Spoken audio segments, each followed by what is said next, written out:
Hi guys, welcome to Office Blokes React. I am Office Bloke Dave. I'm Office Bloke Mike. Office Bloke Daz. Collectively we are the Office Blokes. Yeah. With the 3 best British accents. Yeah. All the same. Well, No, similar. Posh Cheshire. Posh Cheshire. Go on. Again. Scum Cheshire. I'm not from Cheshire. Dear. I'm Manchester. Yeah, Withenshawe's not Cheshire. No, it's Manchester. And actually, Altrincham isn't classed as Cheshire anymore, is Trafford. it? It's Trafford, which is part of Greater Manchester. Yeah, correct. Yeah, everyone puts Cheshire on the postcode. And you So go, oh, Frank's high bottom. yeah, That's you. Timperley. I don't think there is a Timperley accent. I think it's a non-accent, It's him, yeah. but I don't think it's an accent. It's a non-area. Yeah. absolutely charming. Really, isn't it? Non-area. It's for biffs. It's got a pretty strong accent now, actually, hasn't it? It's developing kind of a... Yeah. Dry cleaners. Deary me. Right then, the 5 greatest American accents. What's your favourite sort of area when you hear an accent? Like, New what do you resonate with? New York. Yeah. I mean, I don't know, but Texas has got to be in there, hasn't it? I quite like a southern accent. Has got to be in there, hasn't it? Yeah. Really has. Is it going to be area or is it going to be individuals? It's probably going to be... Well, I don't know, actually. It could be... I'm not that well up on accents, apart from... Because if you listen to accents of like certain people, ones you pick up on straight away, it's like Sylvester Stallone, isn't it? Yeah. I know. Where's he from? I'm guessing Philadelphia, is it? I don't know. That'd make sense, actually, Yeah. because the Rocky movies are Yeah, well, Philadelphia, that's why aren't I'm they? saying that, but I don't know if he's from there. Yeah. With the name and the way he is, he looks American. He looks like an Italian-American, doesn't he? Yeah. Yeah. Like New Yorker. Yeah, Same thing. exactly. That's Yeah. what I thought. But I think I could spot a New York accent, and I think I could spot Boston. a Texan accent. But California. all others, I'm just not. I don't know if I could pick them out and say that's where it's from. You've got the kind of California, and we're massively generalising here, aren't we? But the Yeah. California kind of more relaxed. Some people would say surfer bum when it's like the Dude. yeah, dude, and things like that. Yeah. Interesting. Well, let's see what Lawrence has got to say about it. The 5 greatest American accents. I mean, for me, it's quite simple. I agreed to do the video. I did not agree to wear a t-shirt of George Washington holding a hot dog. It's tacky. Just go get my yellow mustard jumper. People love to see me in that. Hello, I'm Lawrence, and I'm on a quest to uncover all of the memos that Britain and America lost in the pond, and one of those memos pertains to accents. Specifically, the different accents that I've heard since moving to the United States. So you know how British people get up in arms when Americans think that Britain only has 2 accents, Cockney and YouTube sensation Lawrence Brown? Well, the longer that I live in America, and by now that's been 15 years, I've come to discover, much to my own chagrin, that us Brits have been making the same faux pas about the United States. Oh, and if you're not subscribed to this channel, do that now. For the longest time, I expected him to have a better American accent. He's been there for 15 years. I thought it was all right. Do you think he was all right? Yeah, not bad. He's in Chicago, isn't he? Yeah, he's But up that way. like that Yeah, sort of yeah, direction. Yeah. Because that's quite a distinctive American accent, isn't it? The sort of Chicago area. I don't know. I don't think I pick up someone from Chicago as opposed to someone from, say, Indianapolis or Milwaukee. Very close by, but Right. Yeah. But if you take close by here, I could tell somebody who's from Bury. Absolutely. And that's in Manchester. Yeah. Still. Yeah. Yeah. Definitely. Very close. You only have to go A few miles. Even Yeah. Bolton. Bolton's great. Manchester, Wigan, still. Bolton. Bolton. I was under the misapprehension that the only accents that existed in this country were Harrison Ford, Robert De Niro, and Dolly Parton. But experience has taught me otherwise. Is that really the line? I've worked with people from all over the Midwest, and I've been to various parts of America, and in doing so, I've heard some wild inflections, delightful pronunciations, and also eaten a lot of food, but that's beside the point. And so today, I thought it would be a good idea to make a video that will get me cancelled by half of the country, in which I list my 5 favourite regional accents in the United States. Can we say 5 of my favourite regional accents? So if your accent didn't make the list, it's either because there are just too many great accents in the US, or because it is genuinely rubbish. And so, as my cat digs his claws into my stomach, here are some of the best American accents that I've heard since moving to the United States. I should have prefaced this video by saying that I am not a speech coach. I am by no means an expert on delivering these accents, so do not expect me to replicate them here for your viewing pleasure. You want me to try my best? Having lived in Chicago for the last 7 years, I've heard things, right?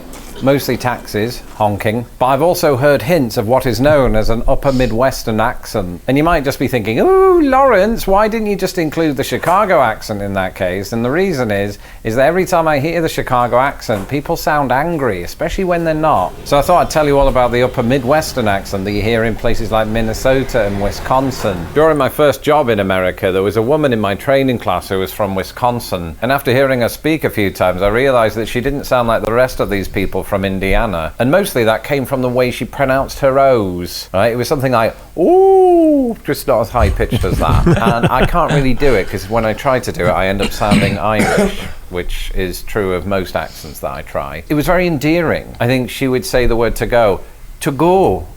Again, sounds Irish. Essentially, they do it in one syllable, sort of a monophthong. When we non-Northern Midwesterners try to say the sound O, it's sort of O, whereas they do it is like ooh, like that. But one thing that I heard the other day, he's going to get into diphthongs and what was the other one?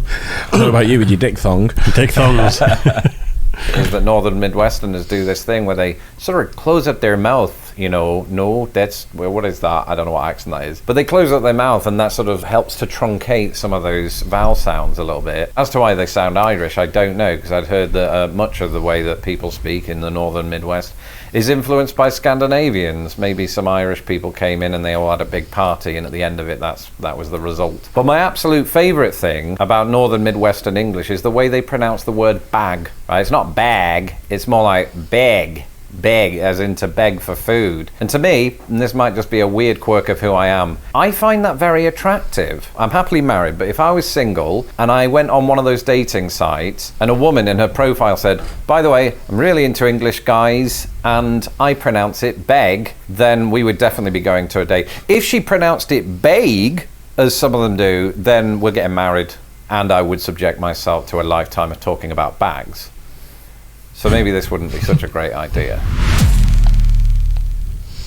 Back in 2004, I got the chance to visit Boston for the first and so far only time. And while I was there, I was hanging out with friends and also friends of friends, and they just all happened to be mostly Harvard students because in those days I was extremely elitist. But during the day, while they were busy learning Latin or something like that, I'd go off into the town or city centre and I frequented an ice cream shop. And I was speaking to sort of the servers there, and I noticed their accent was so strong, right? They'd lived in the city clearly their entire life to that point, where they'd say something like, hey buddy, want some nuclear power with that? That was JFK pronouncing nuclear power 60 years ago. But you still heard a Bostonian accent. But at the same time, I don't want to just draw on the stereotypical words that people use when they do a Boston accent, like park or car or yard. So instead, I've got far, dark, and hard. It's kind of hard to run far in the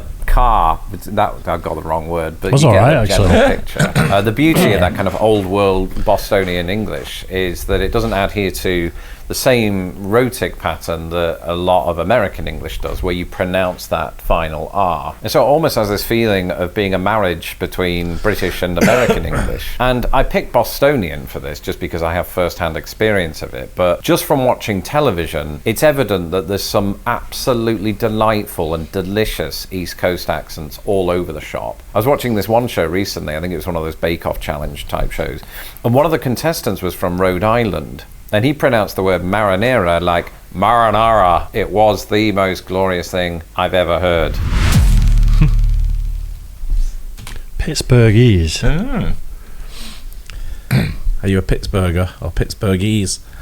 I don't know. I've not heard that phrase before.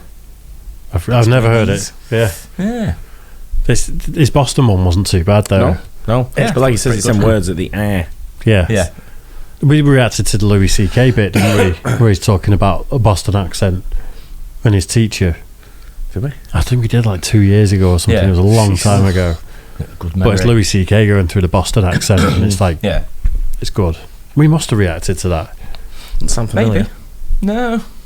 If not, we'll have to. Let's have a look. Yeah. A few years ago, I got to visit the state of Pennsylvania for the first time, and before doing so, I don't think I was fully aware what a linguistically rich state it is. On the far west part of the state is the city of Pittsburgh, and that was the first place in Pennsylvania that I arrived at since we were coming from Chicago. We were there just for the 4th of July, so we didn't have a lot of time in the city, but while we were there, I did try to listen out for a local accent. And here's what I figured out. In Pittsburgh, the alphabet only has 25 letters, and L isn't one of them. Because it's almost like when they say words that has an L in the middle of it, it ends up somewhere back here. For instance, take the name of another well-known Pennsylvanian city, Philadelphia, which has 2 instances of L. I imagine that somebody from Pittsburgh probably pronounces it Philadelphia. That, I don't know what that was. That sounded like my dog.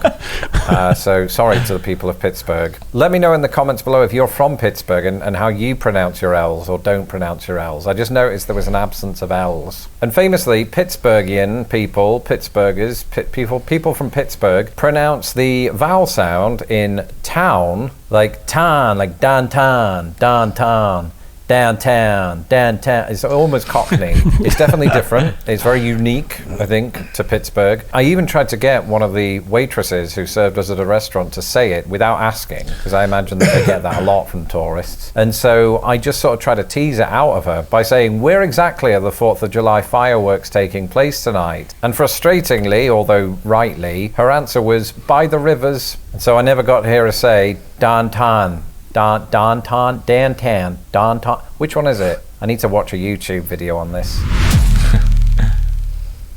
A few days after leaving Pittsburgh, we ended up in the previously mentioned Philadelphia. And to my ears, it was pretty wild how one state could have 2 completely different variations on the English language. Because the first thing that I'd say upon hearing a Philly accent, of which locals say there are many Philly accents, it sort of sounded to my British ears like a New York accent, but I think there was some subtle differences in there. You know, on this channel, I've often talked about how when I'm in a restaurant in most places in the United States and I order a water, the server's eyes usually meet mine with a look of utter confusion before they realize that what I'm ordering is what they pronounce as water. Philadelphia does it a little bit differently to that. They pronounce it something like wooder the woodpecker. No, it's Woody. I mean, there's almost a joke in it that a Philadelphian, a British person, and other American people walk into a bar and order water. And in that same joke, you might have a person from each party who asks, in my case, from Britain, have you eaten yet? Or as some people might say in Indiana, where I used to live, have you ate? In Philadelphia, it's more like, gee. It almost sounds like they're suppressing a hiccup. And also among Philadelphians, correct me if I'm wrong, what does cheat mean? Did you eat, I suppose, yeah. Sort of just right, yeah, just really ridiculously shortened it. Eaten yet? Or as some people might say in Indiana, where I used to live, have you ate? In Philadelphia, it's more like, gee. It almost sounds like they're suppressing a hiccup. And also among Philadelphians, correct me if I'm wrong, the vowel sound in the word on is more like on. So describe YouTube sensation Lawrence Brown. Oh, that guy, he walks on water. Walks on water. I don't actually. This is just the perception that people have developed, mostly because of propaganda and lies, and a healthy grain of truth. You had that same story from being in the States, didn't you, about asking for water? Butter. Butter. Butter was the best one. I thought Butter's a big fat guy. Yeah, that's what I was hoping to see when I ordered. Instead of got that yellow margarine shit. Yeah. And finally, West Virginia. And if you're new to this channel, you're probably thinking, what does a city dweller know about life in the mountains? Well, I am a bona fide mountain man, I'll have you know. I mean, this is still my house in Illinois, but what I said is true. Because in addition to all of the world-renowned hiking that I am renowned for throughout the world, I'm married to an American who has familial ties to West Virginia. And that means that we spent countless Labor Day weekends up in the mountains with said family members. And it's great because one tradition that we have is to play bluegrass music. And it was so contagious that at one point even I got up and played guitar and even sang. The footage has since been confiscated by the CIA, so you won't get to see that. But when we're not singing and when I'm not stuffing my face full of chicken dippers, we are in conversation. I say we, I can't get a word in edgeways. But for the purposes of my channel, that's good because it means that I just get to listen to them speak. And the first thing I noticed, they have this very soft, gentle way of talking. which is not what I'd expect of people living in the mountains. You know, you might have to fend off bears. I suppose that's a lovely way of putting them to sleep. But when you look at a map, I imagine that West Virginia isn't too far away from the point at which Northern American English starts becoming Southern American English. And I think because of that, to my ears, that Southern West Virginia accent isn't quite as pronounced as something in, say, Alabama. But they do still say things like, fine. At least my wife's cousin Chad did when I asked him how his family life's going. Well, you don't want to find yourself out there in the woods alone at night, Lawrence, because you could run into some of them black bears over yonder, right? They like to say they like the phrase over yonder, which is good because it helps to keep Shakespeare alive in the 21st century. Yeah. Oh, and I'm pretty certain that I heard this for the first time in West Virginia, although subsequently heard it in other states like Indiana and Ohio, pronouncing Washington as Washington, and I've just now realized that's why you made me wear the t-shirt. Yeah, he's not George Washington carrying a hot dog. He's George Washington carrying a hot dog. That was Forrest Gump. Sorry, I'm really bad at it. And so those right there were 5 of my favourite American accents. And you're probably thinking, oh, everything you just listed is situated east of the Mississippi. That's because I definitely want to set up a second video in which I discuss Western American English, which broadly speaking and incorrectly, people often associate with General American English and is therefore all the same. But this isn't true. There are subtle differences between, say, a Pacific Northwest accent and a Californian accent. Somebody wrote the other day that a Pacific Northwest accent sounds like a Canadian surfer dude. So I can't wait to look into that. And to any of my viewers who may be from Chicago and occasionally frequent a gym, I love the Chicago accent personally. It's just I didn't want to be biased, you know. So bonus entry, the Chicago accent. There we go. Well done. Well done. We did it. We made it into the list. I love the accent. Actually do. Thanks for watching, and did you know that a few years ago I took the American dialect quiz to see which American dialect was closest to my own? You can watch the results right there. I didn't know that was a thing. No. I'm not a fan of accents. In what way? Just, you know, when people are like, oh, I love that accent, I'm just like, certain accents drive me mad. Some can, definitely, yeah. Some sound better than others, don't they? I can deal with like the American accents, no problem, that's fine. But there's certain countries with the accents, and then at the end speaking, I'm just like, God, that grinds on my head. No. Yeah, that's like, you know, Wales. We have done like Scotland, everywhere but Manchester. I mean, we have done an accent one before, haven't we? Yeah. Which is so interesting. It really was, and there is, I must admit, a lot more different dialects. Can't remember his name. Accents Eric. in the US. Was it Eric? Eric something. He's the one that was talking about diphthongs and there's a lot more different accents in the States than I ever thought. After I'd watched that, there's so many little subtle differences. I like that one. It does, first thinking, it does sound like a Southern accent. That West Virginia one, was it Southern Virginia? West Virginia. Yeah. But it's just like a slightly more subtle, isn't it? Not quite as don't know, not quite as strong, but a few of the words are pretty much the same. But I suppose it goes back to who settled that part of America a couple hundred years ago, doesn't it? Yeah. And then it just morphs, and then travellers come in, and it becomes a bit more homogenised. It's like New York, a lot of Italians there, so I think that's been influenced a lot by the Italian sort of side of things, hasn't it? I would guess. Not that I'm an Irish expert or anything, but Irish, But interesting. Definitely certain words you can pick up from like England, Ireland, and Scotland, and Wales. But what's your favourite English accent that isn't Mancunian, if you had to have one? Probably Newcastle. Newcastle? Put me on the spot, I'd probably agree with that, I would guess. Yeah, some sort of northeast accent, maybe. Yeah. Bottom of the list.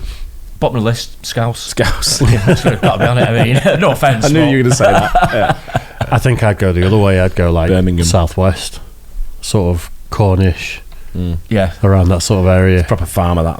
It sounds like farmer. It's like pirate or farmer sort of accent. My niece moved down to Bristol years ago, got married, she lives down there. Some of it she morphs into it a little bit now. It sounds really weird. Yeah, my son lives in the Black Country, and it's like some of the words he says now, I'm like, mate, no, get in there, you're moving in.